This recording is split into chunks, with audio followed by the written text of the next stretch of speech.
এটা বিদায় অভ্যর্থনা জানানো হচ্ছে।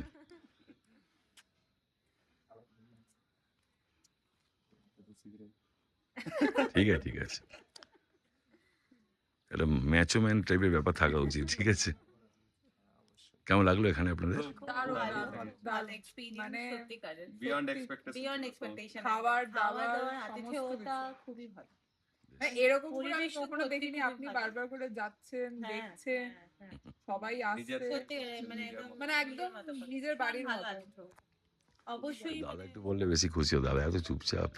আমি দেখছি সবাই বলছে। ওকে, ঠিক আছে, খুব ভালো লাগলো, আবার আসবেন আপনি, সাবধানে যাবেন। ঠিক ঠিক।